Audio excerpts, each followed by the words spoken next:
الحمد لله رب العالمين والصلاة والسلام على خاتم النبيين وعلى آله وأصحابه أجمعين أما بعد فأعوذ بالله من الشيطان الرجيم بسم الله الرحمن الرحيم وما أرسلنا من رسول إلا ليطاع بإذن الله صدق الله العظيم قال الله تبارك وتعالى في شان حبيبه الكريم إن الله وملائكته يصلون على النبي يا أيها الذين آمنوا صلوا عليه وسلموا تسليما الصلاة والسلام عليك يا سيدي يا رسول الله الصلاة والسلام عليك يا سيدي يا حبيب الله الصلاة والسلام عليك يا سيدي يا نبي الله وعلى آلك وصحابك يا سيدي يا نور الله محترم بھائیوں اور بزرگوں اور میری محترم ماؤں بہنوں بیٹیوں، تبلیغ دین کی عالمی تنظیم تبلیغ اسلامی کے زیر انتظام عقیدے کو نکھارنے، اعمال کو سدھارنے، اخلاق کو سنوارنے اور دلوں کو چمکانے کے لیے آن لائن بیان کا سلسلہ جاری ہے، اور آج بھی اسی سلسلے میں آپ کی خدمت میں بیان پیش کیا جائے گا۔ صلو علی النبی صلی اللہ تعالی علیہ وآلہ وسلم۔ سیدنا شیخ نبھانی رحمۃ اللہ تعالی علیہ اپنی کتاب سعادت الدارین میں یہ روایت نقل فرماتے ہیں کہ اللہ تبارک و تعالی جل شانہ نے سیدنا حضرت آدم علی نبینا وعلیہ الصلاۃ والسلام کو پیدا فرمایا۔ جب آپ کی آنکھ کھلی تو وہ عرش پر پہنچی، اور ساکھ عرش پر، عرش کی پیشانی پر آپ نے لکھا ہوا ملاحظہ فرمایا، لا الہ الا اللہ محمد الرسول اللہ جل جلالہ وصلی اللہ تعالی علیہ وسلم۔ حضرت آدم علیہ السلام پہلے بشر ہیں۔ آپ نے جب عرش معلیٰ پر اللہ تعالیٰ کے ساتھ محمد عربی صلی اللہ علیہ وسلم کا اسم گرامی لکھا ہوا دیکھا تو بارگاہ رب العزت میں عرض کیا، الہ العالمین، یہ ارشاد فرما کہ تیرے نزدیک مجھ سے بھی زیادہ کوئی معزز ہے کہ جس کا نام تو نے میری پیدائش سے پہلے ہی عرش اعظم کی جبی پر لکھا ہوا ہے۔ اللہ تبارک و تعالی جل شانہ نے ارشاد فرمایا کہ ہاں وہ میرا محبوب ہے کہ جو تیری اولاد سے ہوگا۔ اے آدم تو سن لے، اگر یہ میرا محبوب نہ ہوتا تو نہ زمین ہوتی، نہ آسمان ہوتا، نہ جنت ہوتی، نہ دوزخ ہوتی اور نہ میں تجھے پیدا کرتا۔ اللہ تبارک و تعالی نے حضرت آدم علیہ السلام کو یہ واضح فرما دیا کہ یہ جن کا نام تو میرے اسم گرامی کے ساتھ جبین عرش پر دیکھ رہا ہے، یہ ہیں وجہ تخلیق کائنات، یہ ہیں مقصود کائنات، یہ ہیں محبوب کائنات، یہ ہیں رسول کائنات، یہ ہیں نبی کائنات صلی اللہ تعالی علیہ وآلہ وسلم۔ مزید مروی ہے کہ جب آدم علیہ السلام کے جسم اقدس سے پسلی مبارک سے حضرت بی بی حوا رضی اللہ تعالی عنہا پیدا ہوئیں اور اللہ تعالی نے ان میں ان کا انس پیدا کر دیا، تو حضرت آدم علیہ السلام نے بارگاہ رب العزت میں سوال عرض کیا کہ مولا یہ کون ہے؟ اللہ تبارک و تعالی جل شانہ نے ارشاد فرمایا کہ یہ حوا ہے۔ عرض کی مولا کریم اس سے میرا نکاح کر دے۔ اللہ تبارک و تعالی جل شانہ نے ارشاد فرمایا اے آدم نکاح تو میں کر دوں لیکن تجھے مہر ادا کرنا ہوگا۔ عرض کی مولا کریم بی بی حوا کے ساتھ میرے نکاح کرنے کا مہر کیا ہے جو میں پیش کروں؟ اللہ تبارک و تعالی جل شانہ نے ارشاد فرمایا کہ جس میرے محبوب کا نام تو نے عرش پر پڑھا ہے اس محبوب پر 10 مرتبہ درود پاک بھیج، یہ تیری طرف سے مہر ہوگا اور پھر میں تیرا نکاح بی بی حوا کے ساتھ کر دوں گا۔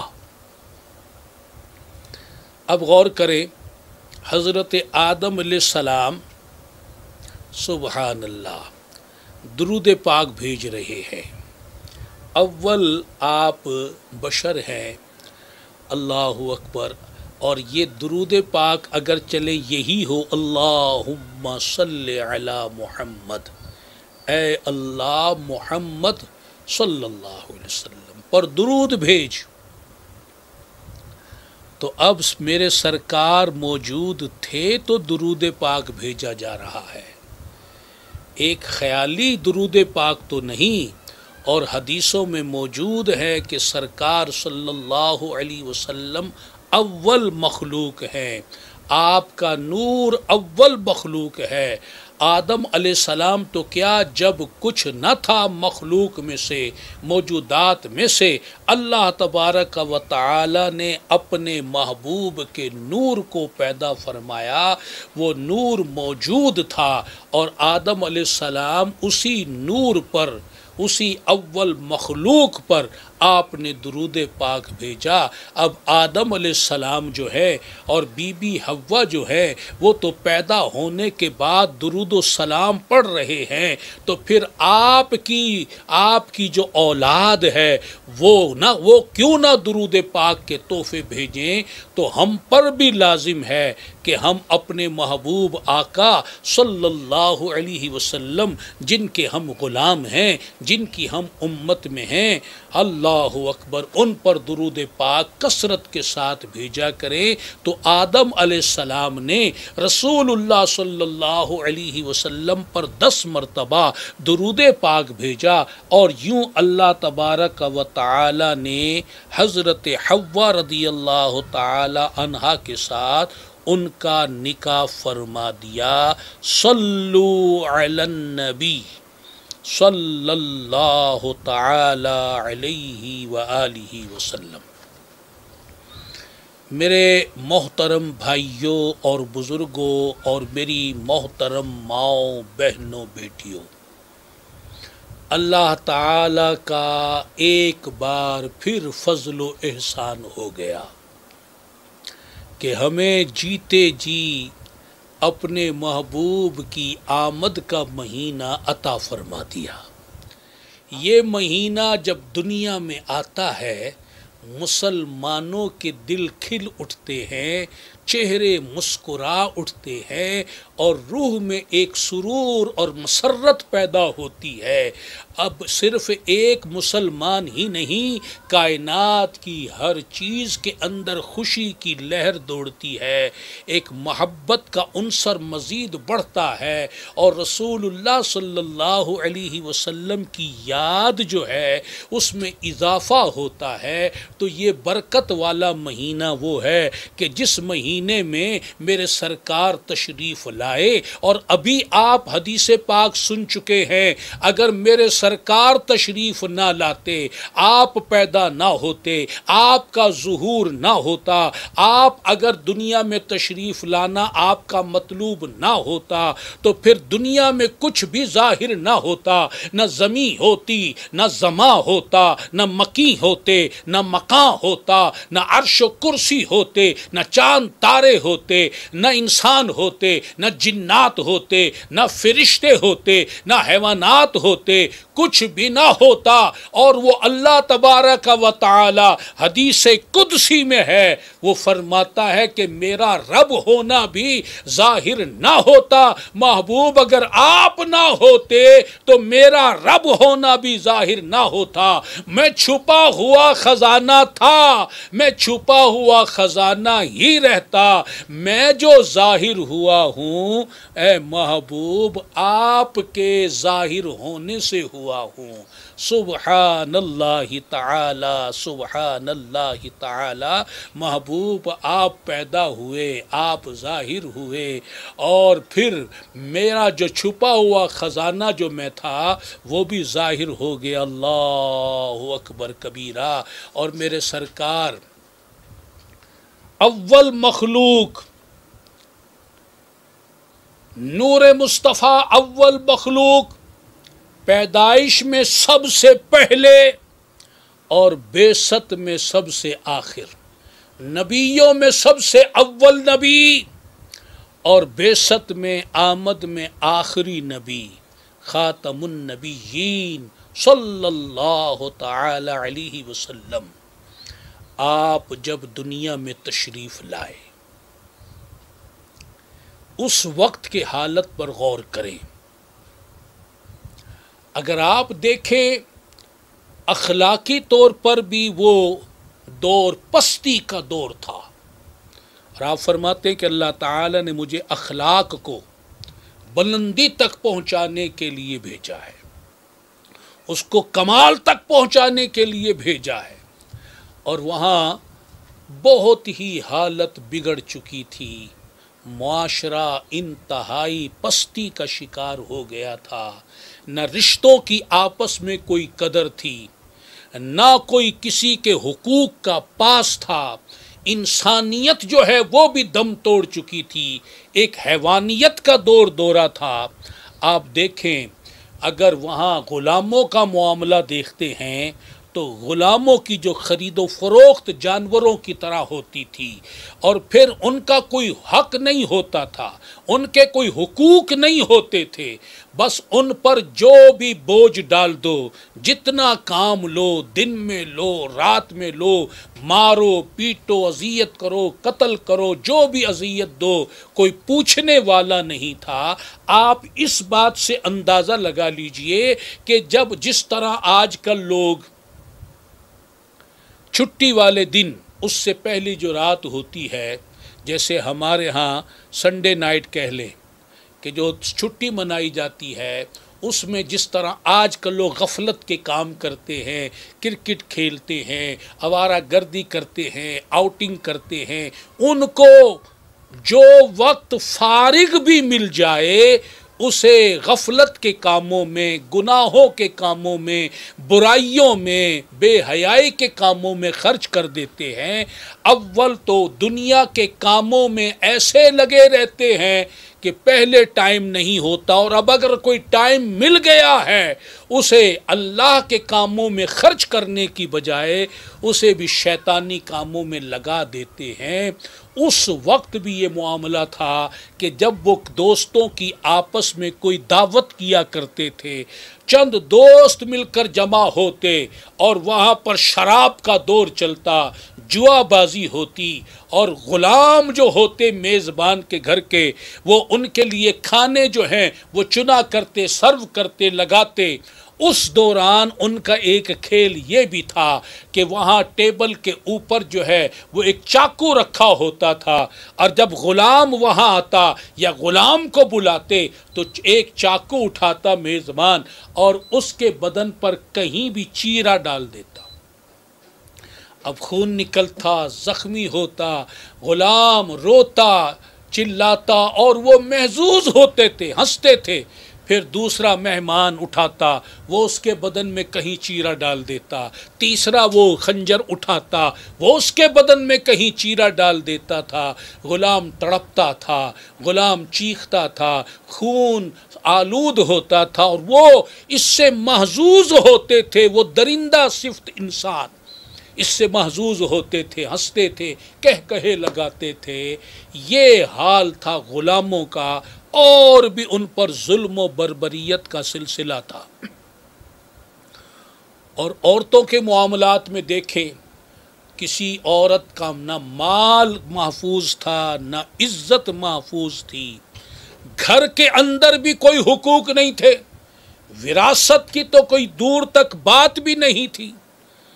یہاں تک کہ اگر کسی کی ماں مر گئی تو پھر وہ کیا کرتے تھے، وہ ان میں سے کوئی، اولاد میں سے کوئی اس کو اپنی رکھیل بنا لیتا تھا، اس کے ساتھ اس کو اپنی زوجہ کے طور پر رکھ لیا کرتا تھا۔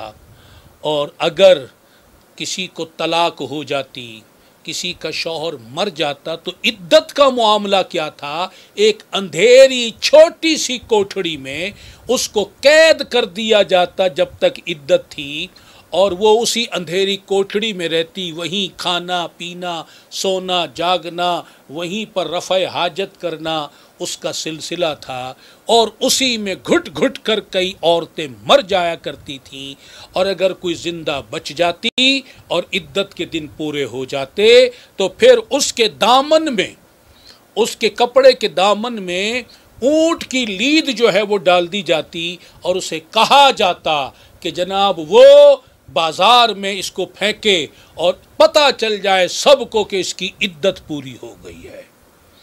الامان والحفیظ، الامان والحفیظ۔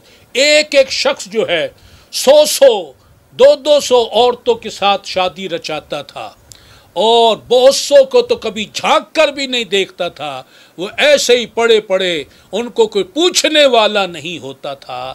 یہ معاملہ عورتوں کے ساتھ ہو رہا تھا، اور وہاں ڈاکے عام ڈلا کرتے تھے۔ جو کمزور ہے، ناتواں ہے، غریب ہے، اس کی کوئی زندگی ہی نہیں ہے، اس کو جو چاہے کچل دے، جو چاہے اس کے ساتھ جو ناروا سلوک کر لے، کوئی پوچھنے والا نہیں، کوئی مدد کرنے والا نہیں۔ جو طاقتور ہے بس زور اس کا چلا کرتا تھا۔ شراب عام تھی، بدکاری کے اڈے جگہ جگہ عام تھے، ان گھروں پر جھنڈے لگتے تھے خاص نشانی والے، جو پتہ چلتا تھا کہ یہ بدکاری کے اڈے ہیں۔ جوا بازی بھی عام تھی، اور بھی طرح طرح کی برائیاں جو عمل کے لحاظ سے، اخلاق کے لحاظ سے ہو رہی تھیں۔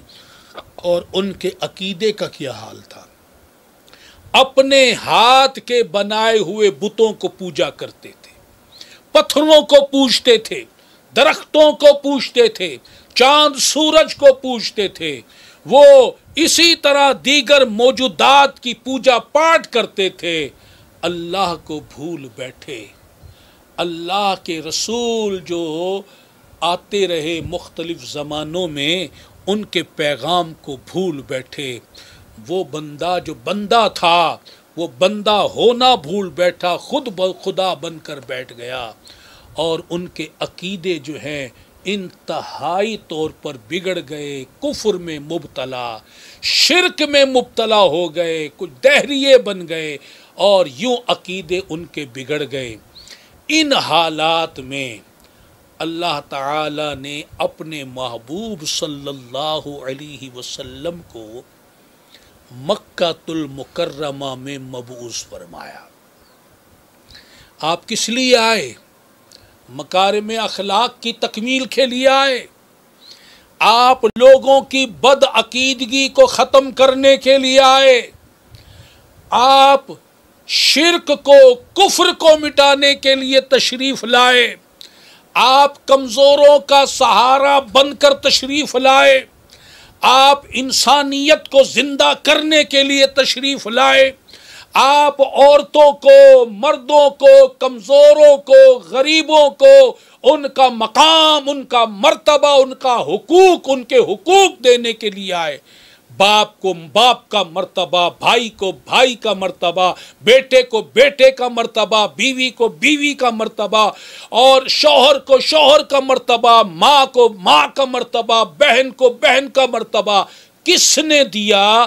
یہ رسول اللہ صلی اللہ علیہ وسلم کی آمد کا نتیجہ، ثمر اور مقصد ہے کہ آپ نے حقوق عطا کیے، غلاموں تک کے حقوق، یہاں تک کہ جانوروں تک کے حقوق بیان فرمائے۔ جانور، وہ دین، وہ اسلام، وہ اللہ کے محبوب جو غلاموں اور جانوروں اور کمزوروں تک کے حقوق بیان کریں۔ اور قرآن کے ذریعے، سنت کے ذریعے کوئی زندگی کا ایسا شعبہ نہیں جس کی رہنمائی نہ فرمائی ہو۔ ہر شعبے کے لیے، قیامت تک آنے والے ہر معاملے کے لیے سیرت رسول میں، سنت رسول میں، حدیث رسول میں، قرآن رسول میں، شریعت رسول میں صلی اللہ علیہ وسلم اس کا بہترین حل موجود ہے۔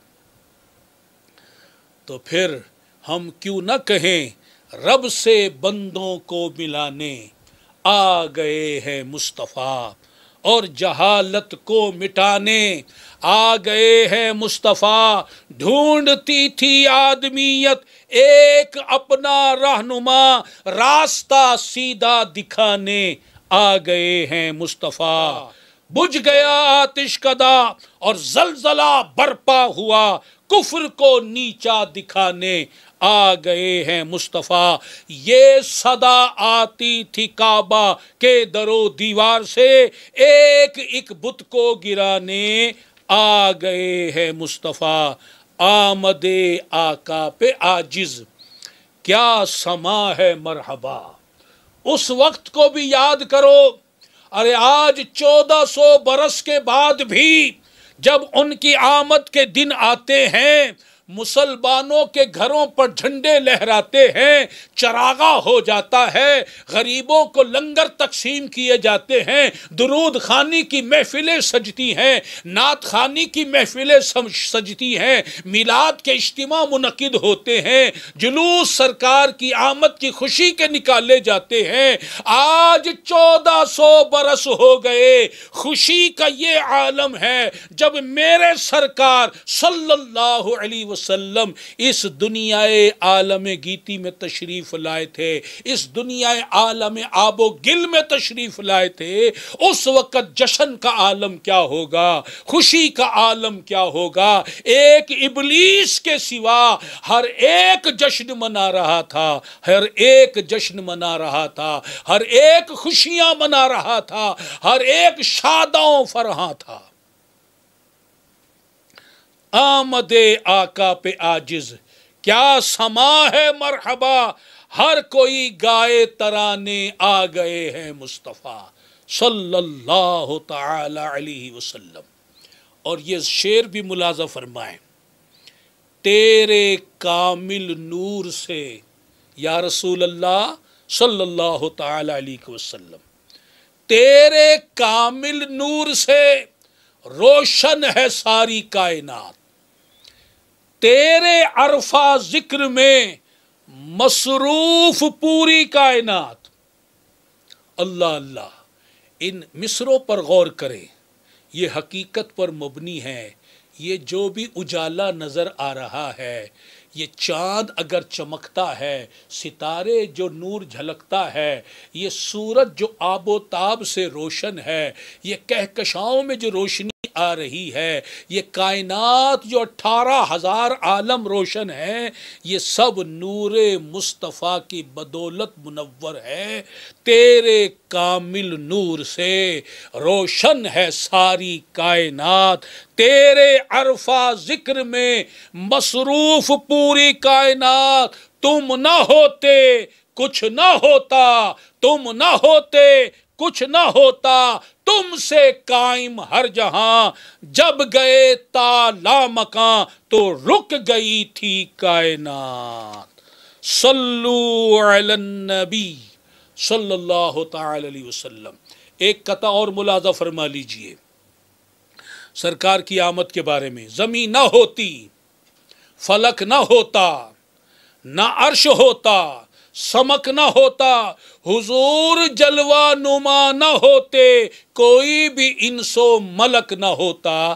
صلو علی النبی صلی اللہ تعالی علیہ وآلہ وسلم. میرے محترم بھائی اور بزرگوں اور میری محترم ماؤں بہنوں بیٹیوں، انشاءاللہ تعالی سرکار صلی اللہ علیہ وسلم کے میلاد کا اجتماع 12ویں شریف کا جو منعقد ہوگا اس میں مزید ہم سرکار کی آمد کی باتیں، عظمت کی باتیں، نور کی باتیں انشاءاللہ تعالی کریں گے. صلو علی النبی صلی اللہ تعالی علیہ وسلم. غور فرمائیں، اللہ تعالیٰ فرماتا ہے وَمَا خَلَقْتُ الْجِنَّ وَالْإِنسَ إِلَّا لِيَعْبُدُونَ. ہم نے جنوں کو اور انسانوں کو پیدا نہیں کیا مگر عبادت کے لیے. یہ ایک مقصد حیات آپ نے اس آیت کریمہ میں اپنا ملاحظہ فرمایا. آج ہم نے اپنے اپنے مقصد بنا لیے جینے کے. کوئی شخص دولت مند بننے کے لیے جی رہا ہے، کوئی بڑے بڑے مکان جائیداد بڑھانے بنانے کے لیے جی رہا ہے. ساری کوشش ایفرٹس دن رات اسی مقصد کے حصول میں لگی ہوئی ہے. کوئی تعلیم کو بڑھانے پورا کرنے کے لیے، کوئی ڈاکٹر بننے کے لیے، کوئی انجینئر بننے کے لیے، کوئی سیٹ بننے کے لیے، کوئی بڑا آدمی بننے کے لیے، مختلف مقاصد ہر ایک نے اپنے سامنے رکھ کر زندگی جو ہے وہ گزارنا شروع کر رکھی ہے. کبھی قرآن کھول کر پڑھا کہ قرآن میں کہیں لکھا ہے کہ ہم نے تجھے سیٹ بنانے کے لیے بھیجا، ہم نے تجھے جائیداد بنانے بڑھانے کے لیے بھیجا، ہم نے تجھے انجینئر ڈاکٹر بننے کے لیے بھیجا، ہم نے تجھے اس کام اس کام کے لیے بھیجا. جو مقصد حیات اللہ کا قرآن بیان کر رہا ہے، آج کا انسان، آج کا مسلمان اس کو بھول بیٹھا ہے، صرف نظر کر دیا ہے، پسے پشت ڈال دیا ہے، اپنے اپنے مقصد بنا لیے جینے کے. صوفیہ کرام نے جو تعلیم دی الہی انت مقصودی وردا کا مطلوبی، کہ بس اس کو مشن بنا لو کہ مولا تو ہی میرا مقصود ہے، تو ہی میرا مطلوب ہے اور میرے جینے کا مقصد تجھے راضی کرنا ہے.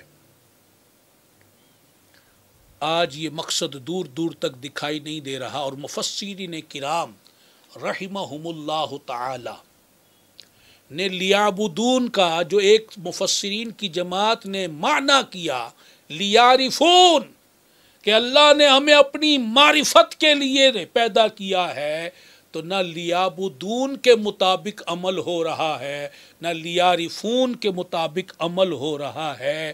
ہم دنیا دار بن گئے، اللہ کو بھول بیٹھے، اللہ کے قرآن کو بھول بیٹھے، اپنے مقصد حیات کو بھول بیٹھے، اپنے اپنے مقاصد بنا کر، خود سے اپنے اپنے مقاصد بنا کر بس انہیں پورا کرنے کے لیے دن رات لگے ہوئے ہیں.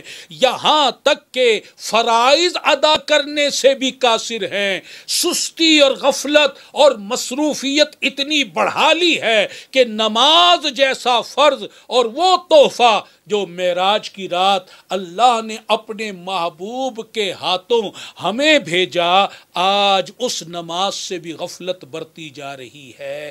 آج دنیا کا غلبہ، اس کی محبت کا غلبہ اتنا ہو گیا، آج ہم نے اپنے دنیاوی مقاصد کی تکمیل کے لیے اپنے اندر ایسا جنون پیدا کر لیا کہ مر جائیں گے مگر دنیا کا یہ مقصد جو ہے وہ حاصل ضرور کریں گے۔ نہ گرمی دیکھتے، نہ سردی دیکھتے، نہ اپنی غربت دیکھتے، کچھ بھی نہیں دیکھتے، اپنے دنیاوی مقاصد کو پانے کے لیے ہر ایک نے دن رات ایک کر رکھی ہے۔ ذرا غور کریں کہ کیا اسی طرح کی زندگی گزارنا ایک مومن کی زندگی ہے، ایک مسلمان کی زندگی ہے؟ ہم نے قرآن سے پوچھا ہی نہیں، اے اللہ کی کتاب تو بتا کہ اللہ نے ہمیں دنیا میں جو بھیجا کس لیے بھیجا؟ ہم نے کافروں کی کتابیں پڑھیں، ان کے نصاب کو پڑھا، ان کے طور طریقوں کو دیکھا، ان کے تہذیب و تمدن کو دیکھا، ان کے فیشن کو دیکھا اور ان کے پیچھے آنکھ بند کر کے چل پڑے۔ پڑھتے تو کلمہ اللہ و رسول کا ہے مگر کہا مانتے ہیں ان کے دشمنوں کا، تعلیم اپناتے ہیں ان کے دشمنوں کی، اور تہذیب اپناتے ہیں ان کے دشمنوں کی۔ یہ منافقت نہیں تو کیا ہے؟ ہوش میں آئیے، اللہ تبارک و تعالی نے ہمیں دنیا میں اپنے لیے بھیجا ہے۔ کافر تو اس چیز کو مانتے نہیں، اسی لیے تو وہ کافر ہیں، انکار کرنے والے منکر۔ مشرکین تو اس بات کو مانتے نہیں، دہریے تو اس بات کو مانتے نہیں، یہ عیسائی یہودی یہ اس بات کو مانتے نہیں، یہ ہندو سکھ اس بات کو مانتے نہیں، یہ مجوسی دہریے اس بات کو مانتے نہیں۔ تو ہم تو مسلمان ہیں، قرآن کو ماننے والے ہیں، رسول کو ماننے والے ہیں، ہم بھی اگر ان کی طرح غافل ہو جائیں اور اس سبق کو بھلا دیں جو اللہ نے قرآن میں ہمیں دیا ہے تو یہ کتنی ہلاکت والی بات ہوگی۔ ہوش میں آئیے، اپنے مقصد حیات پر غور کیجیے۔ ہم اللہ کے عبد ہیں، بندے ہیں۔ میرے بھائی، میری بہنیں، میرے بیٹے، میری مائیں، میری بیٹیاں غور کریں، ہم کسی کے باپ بعد میں ہیں، کسی کے بھائی بیٹے بعد میں ہیں، ہم کسی کی بیٹی ماں بہن بیوی بعد میں ہیں، لیکن اللہ کے بندے پہلے ہیں اور اللہ کا حکم بھی پہلے ہے، اللہ کی اطاعت بھی پہلے ہے، اللہ تبارک و تعالی کا فرمان بھی پہلے ہے۔ لیکن اب ہم نے الٹی چال چلی ہوئی ہے، ہم لوگوں کی بات کو تو اولیت دیتے ہیں لیکن اللہ و رسول جل جلالہ و صلی اللہ تعالی علیہ وسلم کی بات کو معاذ اللہ پسے پشت ڈالتے ہیں، ٹال مٹول سے کام لیتے ہیں، اہمیت نہیں دیتے۔ استغفر اللہ، معاذ اللہ۔ تو میرے محترم بھائی اور بزرگوں، میرے سرکار اللہ کی یاد دلانے کے لیے، بندے کا اللہ سے رابطہ مضبوط کرنے کے لیے، بندوں کو رب سے ملانے، اس کی عبادت پر لگانے، اس کی رضا کا خوگر بنانے، بس بندہ بس اب رب کو ہی یاد کرے، صبح بھی، شام بھی، دن بھی، رات بھی، اٹھے بھی، بیٹھے بھی، کھڑے بھی، لیٹے بھی، چلتے بھی، مقیم کی حالت میں بھی وہ اللہ کو یاد کرتا رہے۔ ایسی بندگی سکھانے کے لیے میرے سرکار دنیا میں تشریف لائے۔ آپ اولیاء اللہ رحمہم اللہ تعالی کی سیرت کا مطالعہ فرمائیں، وہ سرکار کے فرمان کو سمجھے، وہ سرکار کے حکم پر چلنے لگے، اور آپ ان کی زندگی میں اللہ کی یاد کو دیکھیں گے، ذکر خدا کو دیکھیں گے، عبادت الہی کو دیکھیں گے، شوق الہی کو دیکھیں گے، عشق الہی کو دیکھیں گے، محبت الہی کو دیکھیں گے، اور اللہ کی فرما برداری کو دیکھیں گے۔ وہ ایسا کیوں کر رہے ہیں؟ اس لیے کہ وہ رسول اللہ صلی اللہ علیہ وسلم کی پیروی کر رہے ہیں، اطاعت کر رہے ہیں۔ جو میرے نبی کی اطاعت کرتا ہے وہ اللہ تعالی کا عبادت گزار بن جاتا ہے، فرما بردار بن جاتا ہے، اطاعت گزار بن جاتا ہے، مقرب ہو جاتا ہے، محبوب ہو جاتا ہے۔ اس کا مقصد حیات دنیا نہیں ہوتی، دنیا کی جاہ و حشمت نہیں ہوتی، دنیا کے عہدے منصب نہیں ہوتے، دنیا کی چمک دمک پر وہ فدا نہیں ہوتا، بلکہ اس کا دل، اس کی روح، اس کا رواں رواں پکارتا ہے، الہی انت مقصودی ورضا کا مطلوبی۔ اے اللہ، میرا جینے کا مقصد، میرے دنیا میں آنے کا مقصد، میرے دنیا میں رہنے کا مقصد، میرے دنیا سے جانے کا مقصد بس تو ہی تو ہے، تو ہی تو ہے، اور میں تو تیری رضا کا طالب ہوں، مجھے کسی اور کی پرواہ نہیں۔ اگر تیری رضا پانے میں یہ ساری دنیا، سارا جہان، یہ ساری مخلوق میرے خلاف ہو جائے، مجھے پرواہ نہ ہوگی، میں تو صرف تجھے راضی کرنا چاہتا ہوں، اور اگر تو راضی ہو گیا تو بس مجھے میرا مقصد مل گیا، مجھے میرا مطلب مل گیا، میرا جینے کا مقصد مجھے مل گیا، میں کامیاب ہو گیا۔ اور اگر میں سب کچھ کروں اور تو راضی نہ ہو تو میں برباد ہو گیا، میں ہلاک ہو گیا۔ بس یہی ذوق و شوق، یہی عشق و محبت اپنے اندر پیدا کرنا، یہی سرکار کی آمد کا مرکزی مقصد ہے۔ سرکار اسی لیے دنیا میں آئے کہ اللہ کی محبت کو لوگوں کے دلوں میں ڈالا جائے، اللہ کے عشق کو لوگوں کے دلوں میں ڈالا جائے، اللہ کی عقیدت کو، محبت کو ڈالا جائے، عبادت کا شوق ان کے اندر ڈالا جائے، ان کی توجہ، ان کا دھیان، ان کا خیال، ان کی سوچ، ان کی فکر، ان کا ذہن، ان کا دل وہ اللہ کی طرف مائل ہو جائے، اور اللہ اللہ ہی ان کے زبان پر بھی رہے، دلوں میں بھی رہے۔ تو سرکار صلی اللہ تعالی علیہ وآلہ وسلم یہ سبق پڑھانے کے لیے تشریف لائے۔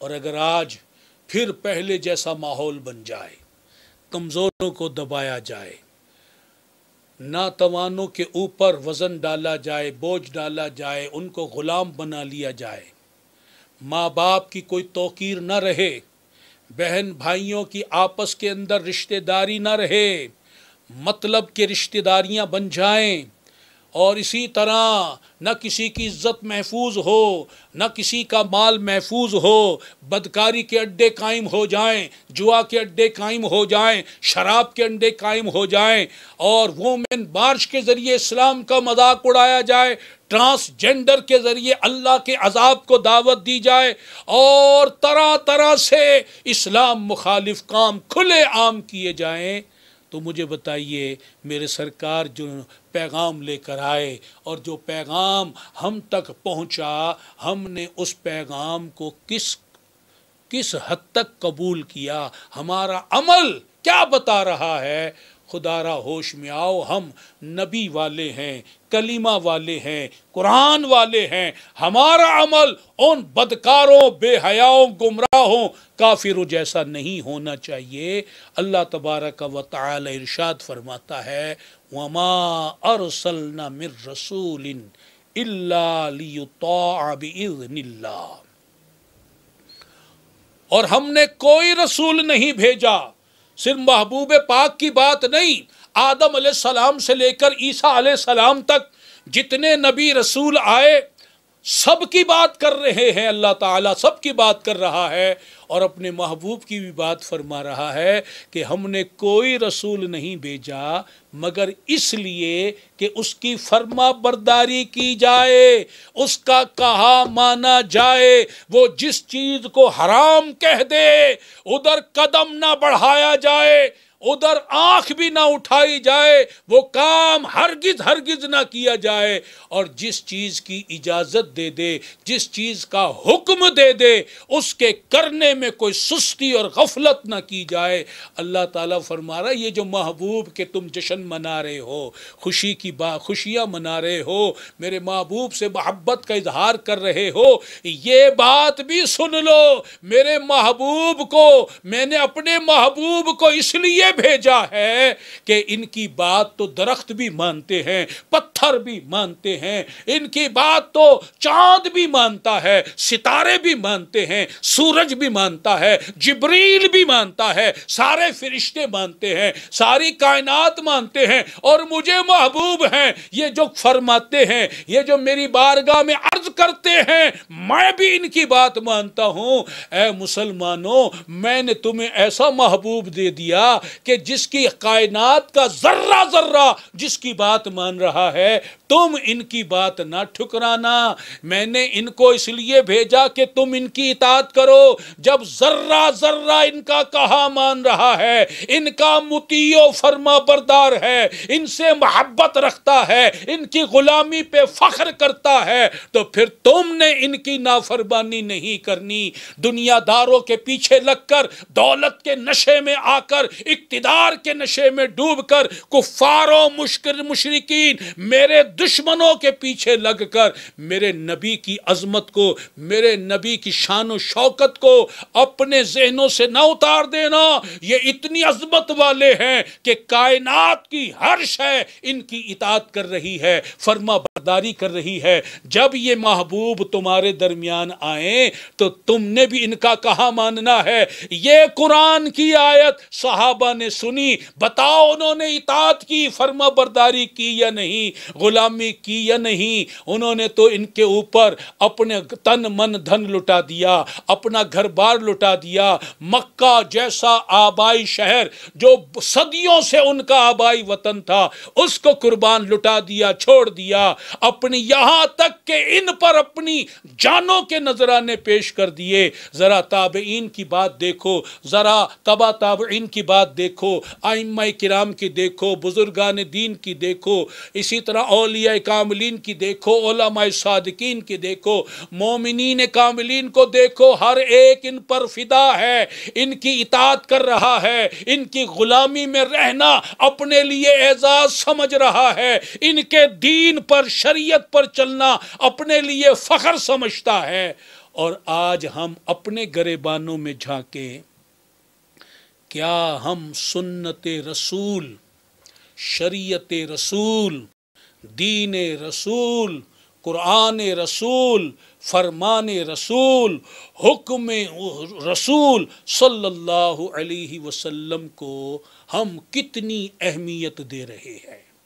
آج اگر کوئی بھائی، کوئی بہن، کوئی بیٹی فیشن میں مبتلا ہو، رسول اللہ کے دشمنوں کے فیشن میں، اور اسے کہا جائے کہ جس نبی سے تم پیار کرتے ہو اس کی شریعت تو یہ کہتی ہے، تو وہ بھائی بہن بیٹی سن کے ہنس دیتے ہیں، ٹال دیتے ہیں، کرتے وہی ہیں جو دشمنان رسول کا فیشن ہے۔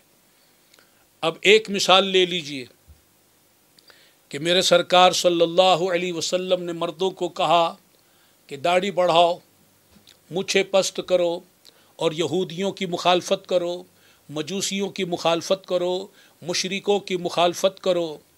آج یہی حکم رسول، میرے سرکار کا یہ فرمان اگر مسلمان مردوں کے سامنے رکھا جائے، وہ جو داڑیاں مڈواتے ہیں یا خشخشی داڑیاں رکھتے ہیں ان کے سامنے رکھا جائے، یہ حدیث پاک پر آپ غور کریں کہ جب سرکار کی بارگاہ میں ایران کے سفیر آئے، دو آدمی آئے، ان کی داڑیاں مڑی ہوئی تھی، وہ مشرک تھے، کافر تھے، میرے سرکار نے ان کا یہ چہرہ دیکھ کر نفرت سے اپنا رخ پھیر لیا اور فرمایا تمہیں یہ بگڑی ہوئی صورتیں بنانے کا کس نے حکم دیا؟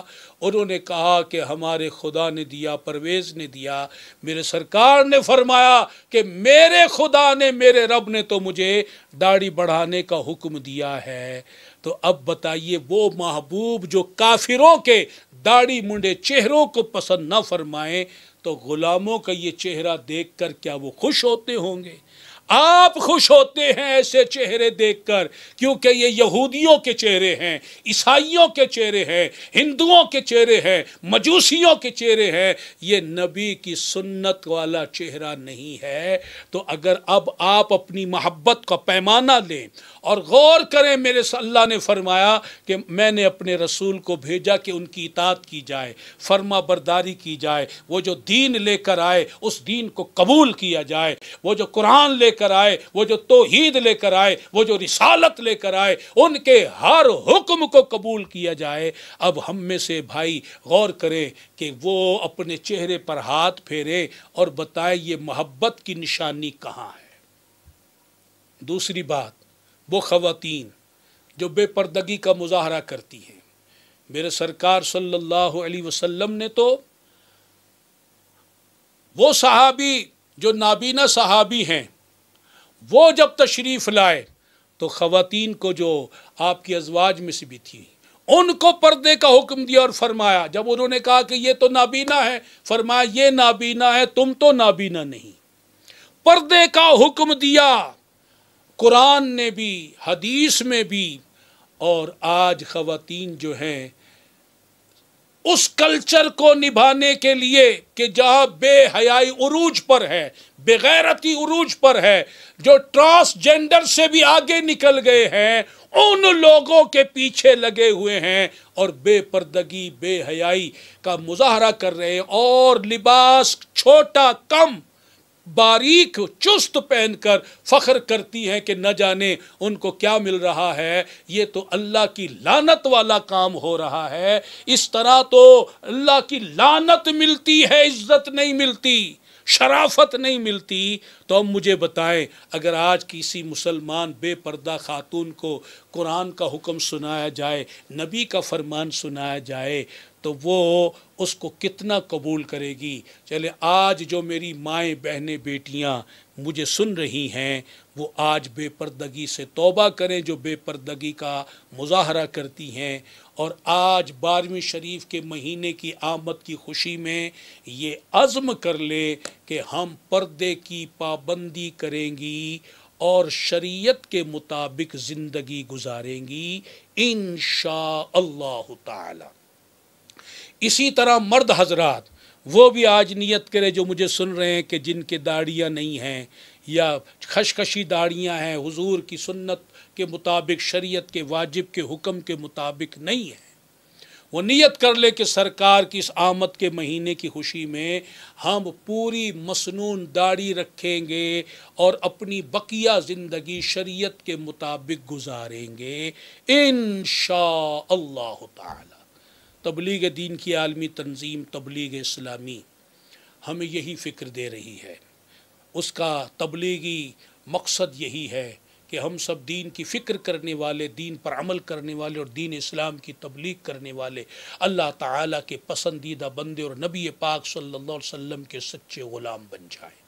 تو آپ تبلیغ اسلامی کے اس دینی ماحول سے وابستہ ہو جائیں، دین کی فکر بھی کریں، دین پر عمل بھی کریں، دین اسلام کی تبلیغ بھی کریں، اپنے دلوں میں رسول اللہ کی محبت کے گلاب بھی کھلائیں اور اللہ تبارک و تعالی کی اطاعت و فرما برداری اور عبادت کی راہ پر بھی چلیں۔ یہ زندگی چند سالہ ہے، نہ جانے چند روزہ ہے یا چند ساعت والی ہے، مرنے کے بعد وہ زندگی جو کبھی ختم نہ ہوگی اس کی فکر کریں، اس کو بہتر بنانے کے لیے اپنی تگ و دو کریں، اپنی محنت کریں، اپنی کوشش کریں، اور اس کے لیے ایک دینی ماحول کی اشد ضرورت ہے۔ الحمدللہ تبلیغ اسلامی کا دینی ماحول یہی مقصد پیش کر رہا ہے، اور اس ماحول کی برکت سے الحمدللہ سینکڑوں مرد و خواتین جو ہے توبہ کر کے نیکی والی زندگی گزار رہے ہیں، آپ بھی ان میں شامل ہو جائیں۔ اللہ تبارک و تعالی توفیق عطا فرمائے۔ اب یہ مہینہ شروع ہو گیا تو اپنے گھروں میں سرکار کی آمد کی خوشی میں، سرکار صلی اللہ علیہ وسلم کی محبت میں جھنڈے لہرائیں۔ ایک جھنڈا تو ہر گھر میں لہرایا جائے، اور اللہ توفیق دے تو 12 جھنڈے لہرائیں۔ گھروں میں چراغاں کریں، 12ویں کی رات میں چراغاں کریں، حسب توفیق غریبوں کو لنگر دیں، ان کی ضروریات کو پورا کریں، ان کی حاجتوں کو پورا کریں۔ میلاد کے اجتماعات اپنے گھروں میں، گلیوں میں، بازاروں میں منعقد کریں، اور جلوس جو ہے سرکار کی محبت میں، سرکار کی شریعت کے مطابق نکالیں، سرکار پر درود و سلام پڑھتے ہوئے، نعتیں پڑھتے ہوئے، آپ کی محبت کے نعرے لگاتے ہوئے۔ اور اس مہینے درود پاک کی کثرت کریں۔ اگر پہلے ایک تسبیح پڑھتے تھے اب ڈبل کر دیں، جو 2 پڑھتے تھے 4 کر دیں، زیادہ سے زیادہ درود پاک پڑھے، کثرت کے ساتھ پڑھے، نوافل کی کثرت کرے، اور سنت و شریعت پر عمل پہلے سے تیز کر دیں، پہلے سے زیادہ کر دیں، نمازوں کی پابندی پر پورا زور لگا دیں، اور سرکار کی کے ذکر کو عام کریں، سرکار کی محبت کی باتوں کو عام کریں۔ اللہ تبارک و تعالی توفیق رفیق مرحمت فرمائے اور فیشن کو چھوڑ دے، سرکار کی دین اور شریعت کے خلاف کاموں سے توبہ کر لیں اور نیکی والے کام کریں۔ انشاءاللہ سرکار کی محبت میں ہم آج سے ابتدا کریں گے۔ اللہ تعالیٰ اپنے محبوب کی آمد کی خوشی میں ہمیں استقامت کی دولت عطا فرمائے گا۔ اللہ تعالیٰ ایسا ہی فرمائے، آمین، بجاہ خاتم النبیین صلی اللہ تعالی علیہ وسلم۔ اللہ تعالیٰ اس ماہ مبارک کی برکتوں سے ہمیں مالا مال فرمائے، اور اس مہینے کی برکتوں سے جو بیمار ہیں انہیں شفا بخشے، پریشان حالوں کی پریشانیاں دور کر دے، مصیبت زدوں کی مصیبتیں دور ہو جائیں، جو دعاؤں کے لیے کہتے سب کی دعائیں قبول ہو جائیں، جو محروم ہے اللہ تعالیٰ اس مہینے کی برکت سے سب کو فیض یاب فرما دے، سب کی جھولیاں گوہر مراد سے بھر دے، سب پر رحمتوں کی بارش فرمائے، اور یہ مہینہ، یہ سال، یہ زندگی ہماری خیر و برکت والی ہو، عالم اسلام کی خیر ہو، ملک پاکستان کی خیر ہو، آمین بجاہ خاتم النبیین۔